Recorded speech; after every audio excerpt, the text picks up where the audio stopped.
Well, it's kind of been a bit of a busy late afternoon, early evening time for us. We did have a couple of tornado-warned storms earlier this evening. Of course, we saw the video out of Clinton, Missouri, and then we had a tornado-warned storm that cut across St. Clair County. Thankfully, no reports of any damage with that storm. Since then, storms have lined up here just north of I-44. And we had a tornado-warned storm come out of Marys County heading toward the St. Louis area. And watching this storm right here, we're getting another surge. Looks like this is going to continue to move kind of up that line of storms that you see right there, currently cutting across Jasper and Barton counties. This is where we have a severe thunderstorm warning. That's in effect, I believe, through 9:45 this evening. This storm moving east at 60 miles per hour. And the reason why it is warned is because of wind. You can see this pocket of blue here spreading east away from Pittsburgh and Asbury.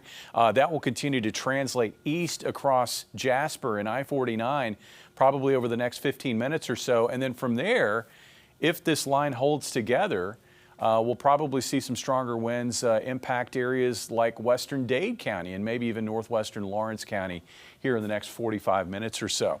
That line of storms also has been training over the same location, so areas where we have a flash flood warning right here have been dumped on.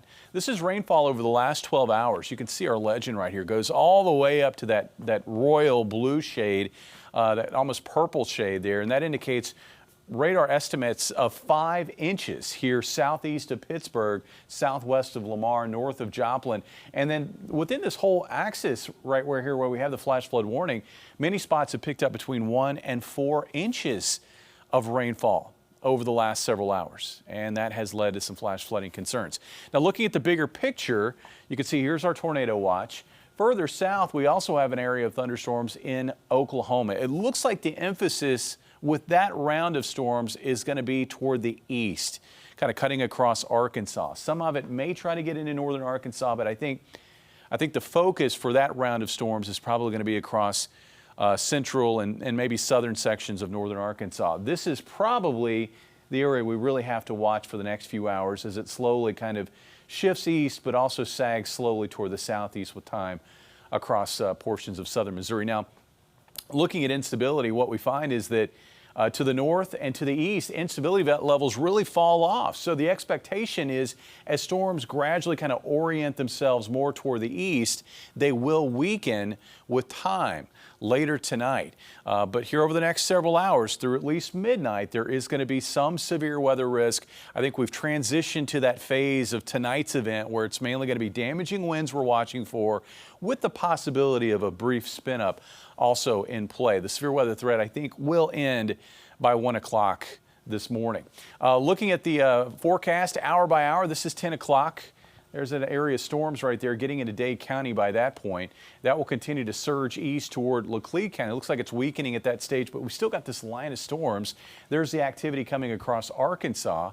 Midnight tonight, we've still got this line of storms here along I-44 with that area of storms moving across Arkansas. And then it looks like after midnight, everything sweeps out of the area and most areas start the day tomorrow dry. As for additional rainfall, generally, most locations will see some more rainfall, but that area here near I-44 and on the north side of I-44, that may be a favored spot for maybe in excess of another inch at least of rainfall. And then tomorrow we'll have to watch south central and southeast Missouri and north central and northeast Arkansas for an isolated severe weather threat. It looks like a boundary lingering in that area could spark a thunderstorm or two that could impact those areas tomorrow afternoon. That would probably be more of a hail risk that we'd see with those storms. Looking at the forecast, temperatures tomorrow, it looks like upper 70s for highs. And then on Friday in the low 80s. Friday's going to be a windy day as we await the next round of storms that will come through overnight Friday night. Strong to severe storms possible, and then that will be followed up by a cool, quiet weekend. Morning lows in the 30s Sunday morning, but it looks like a beautiful afternoon. Yeah, cool weekend. And maybe drying out a bit on Thursday, but really we're going to have to wait for the sunshine for the weekend. Yeah, it looks like once we get past Friday night, we're going to be looking at a more extended stretch of quieter weather until we get to the end of next week. Till the next round comes. All right. Thank you, Jamie.